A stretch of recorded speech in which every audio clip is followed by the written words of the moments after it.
So we don't talk AFL all that often, but the Premiership Grand Final is on Saturday, 5:30 Irish time. If you're feeling like getting up early, Melbourne Cricket Ground. It's Sydney Swans against Geelong Cats, and there is plenty of Irish interest. Mark O'Connor from Dingle and Zach Tuohy, of course, who's a mainstay in the AFL at this stage, are playing for Geelong Cats. Very happy to say Colm Begley with us, Laois footballer, AFL career 06 to 09 with St Kilda and Brisbane Lions, and Laois footballer on his return as well, announced his retirement this year from intercounty football. Colm, thanks for coming on. Thanks, Joe. Thanks for having me. So just actually, I'm curious, so we have a frame of reference for you. Your relationship with the AFL, have you continued to watch it, enjoy it, keep tabs? Did you fall in love with the sport? Yeah, I did actually. Well, when I left, probably first time around, stayed in touch for a while watching it.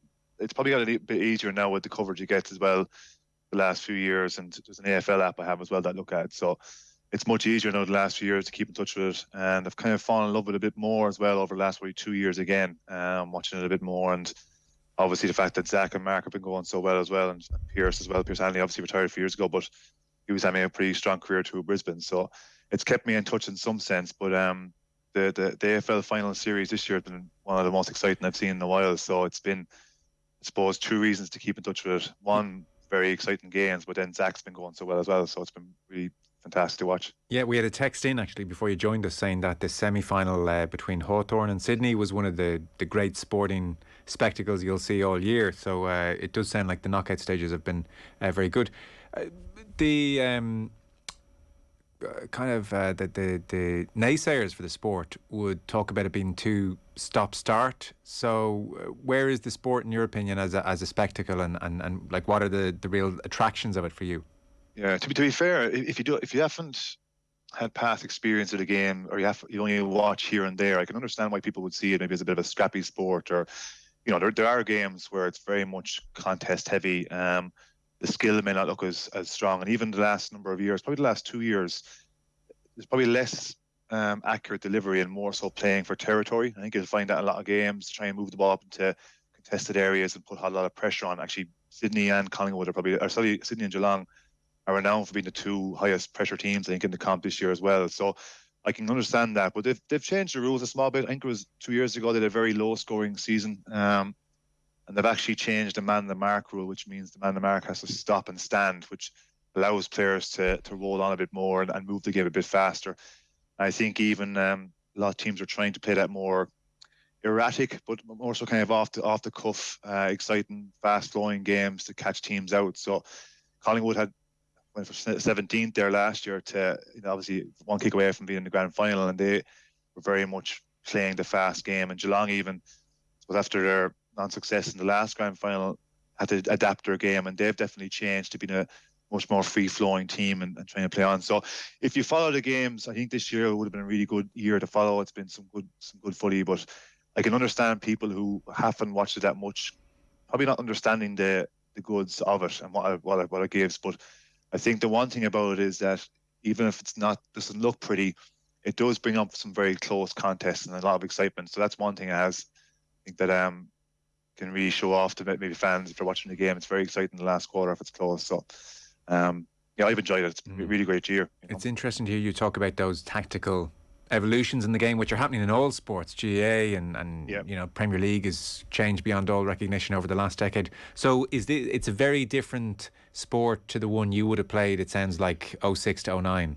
I think it's definitely changed. I think that's like even Melbourne, who were last year's winners, I think they were caught out probably trying to play the territory too much and launching the ball into contests when there was probably a few men spare. I remember playing with actually Nigel Lappin, who's an assistant coach for Geelong, and Simon Black and some of these greats in the middle of the field, and they probably looked for a lot more smaller passes into the forward line, lowering the eyes a small bit. So the game has definitely changed, like all games, as you mentioned. Like it's definitely adapting in some way, but from what I saw to now, it's evolving. But it's interesting enough. Teams have to evolve, and that's one thing I think Geelong were really good. Both teams actually, but Geelong especially, they've figured out that they have to try and change their game, because as a professional side, you look at the top teams, how can we break them down? How can we beat them? What are they doing good? So you can't just go out the same way next year and think it's going to work out. It just won't. There's too much people putting too much time into focusing on how can we get better. First of all, it's going to change, but then also how can we break down these teams. So Geelong and Sydney, people will look after this grand final. Whoever wins, two very strong teams, they'll try and find weaknesses. And I think there probably are weaknesses they can find, but like you said, Joe, it's like all sports, especially in the professional area, they evolve and they change and they adapt, whether it's good or bad. It just goes through cycles, I think, a small bit. So I know the AFL are trying to change it as well to make it more exciting. So some of the rules they've done have definitely enhanced the game, I think. Right. So this is Sydney against Geelong. Geelong just outside Melbourne, so I presume pretty intense rivalry between the two cities and all the ingredients for a grand final. We should talk Zach Tuohy first of all then of Portlaoise. He is, just by quirk of circumstance, on Saturday in the grand final, he's making his 250th AFL appearance. He was with Carlton till 16 and now Geelong. That puts him just 20 AFL appearances short of Jim Stynes' record. He's only the second Irishman to reach 200 AFL appearances. He's 32 years old now. He was talking about how when he first was involved in Carlton that it was said to him for an Irish player coming over the way he had to the sport that to play 100 matches would be a great achievement. And here he is making appearance number 250 and in the grand final. So you'd be better placed than most to give us a sense of what Tuohy's achieved here. Yeah, well, even from the figures you said there, straight away you can sense it's a great achievement. But I think, like, to really dive into it, what he's done, and even though there's players over there before him, it still wasn't easy to go over there and do what he does. And he went to Carlton first, and Carlton would have been probably a team that was struggling. So, like, even then, it wasn't the perfect environment for him to evolve and to get better and play. But he stuck with it. He kept at it, and obviously people saw talent in him. Geelong saw talent in him, and then when he went to Geelong, they're a fantastic club. They're like they you can see from the years they've been at the top of their game for like top 8 finals for a number of years because they're very good at bringing players in and molding them, shaping them, giving them the time, developing them very well. So when Zach went there, he had a new lease of life, and like. I think is he 20 games away? 14 or 20 games from Jim Stynes, and Jim Stynes, rightly so, goes down as an absolute legend of the game over there. For what he's done on the field and off the field, and Zach is very close to that. I think it's probably flown under the radar a small bit. He's a humble guy, he's gone about his business there. But the one thing about him as well is like his capability is to hold his body, and like it's a very physical game. It's a very fast game. I think he had the second longest standing of consecutive games in a row as well. So what he's done and what he's achieved is amazing. It'll be his 250 game on the grand final. What a way for him to kind of get his 250 game if he won a grand final. It'll be amazing. But credit to him, credit to what he's done. And also I know Mark O'Connor went over there and has been very successful as well. So there's that there, bringing the guys over, and I'm sure he put Mark under his wing a bit, and not having Zach there may not have been as easy for Mark to fit in, but he's done that also for more than just Mark, for a number of players who've come over. I know he's been a fierce asset to have and given advice and experience. So it's an unbelievable achievement, and I really hope he can do it now on the weekend. Yeah, it would be great. So he's been there a long time. 2011 to 16 was Carlton, and then in 17 moved to Geelong. So 120 appearances for Carlton, 129 for Geelong. Yeah. As you said, like, the durability is almost as impressive as anything. And has Tuohy, I read he's a defender / wing, so I don't have a profound understanding of what a wing does in AFL. But is he a skill-based player? Is he someone who relies on his physicality? How does he compare to those in the league? I think again his game would have evolved. Like he was a defender out and out, and probably similar to Tig in that he was somewhat of an attacking half-back, but probably more so defensive than Tig was. Tig had a kind of position where he was very much used to bring the ball out of defence, and probably wouldn't have been around as much of a key defender. Like we had forwards nearly marking him. Zach's quite physical and can mark a third tall if needs be, or a bigger guy, but also can go onto the small. So he's quite adapted in that way. But over the last few years, he's actually probably one of the best. He's probably the best kick in the Geelong team, or one of the top 3. He's renowned for that. Very accurate with his foot. Right. Very good skills. So I think they recognise the capability of putting up in the wing, and his ball use being very clever. He's got a few goals last year as well, and this year too. So like anything, I think as mentioned before, the game's evolved, but as a player you have to evolve too. And I think you recognise if you can be both a winger, which is basically, if you imagine 6 forwards, 6 midfielders, and six defenders, the wingers just play along the borderline more, so they get involved in the middle of the field, but they're very much a kind of transition player, bringing the ball from down the wing up into the forwards. So he's really adapted. I would love to have seen him in the middle of the field, actually a bit more on ball, under the ruckman. But Geelong have such a fantastic set of midfielders there already that very hard to get in there. But Mark O'Connor obviously went in there last while too. Was played as a defensive midfielder, which is great to see. Did a great job on Lockie Neal there during the season, which wouldn't be an easy challenge. But so he's adapted his game, and he would be a very skillful player, aggressive too, to be fair to him, to the capacity he needs to be. Not shy of giving it back if he gets it. So, but all these things add up. Like that's why he's made it. It's very hard for one thing to bring you through to such a long AFL career. Yeah. So you need to have a mixture of these things, especially in a top team. You can probably get away with it in a lower side team if you're a good player, but to be a regular on a top team who's been in the finals for a number of years. Yeah. You need to be a quality player in a number of areas. Yeah, he's more than just a jobbing pro keeping his head above water. Yeah, well, he has to be. He wouldn't have. You'd be found out. And I mean it with respect. You have to add value to his team. Chris Scott is probably one of the best, probably the best manager for the last 8 years. Obviously not winning as many grand finals as Richmond, but home and away season have won the most games. So they're obviously a well-functioning team, and Zach was a big cog in that. A big cog. So I know he's achieved pretty high in the best and fairest in a number of years, and he was pretty close to an All-Australian there a few years ago too. Probably hard done by not to get it, but sure that's not the goal for him. But a lot of different assets and a lot of different roles he can play on small, play on tall, or play on the wing and be a runner. But his use of the ball would be seen as elite.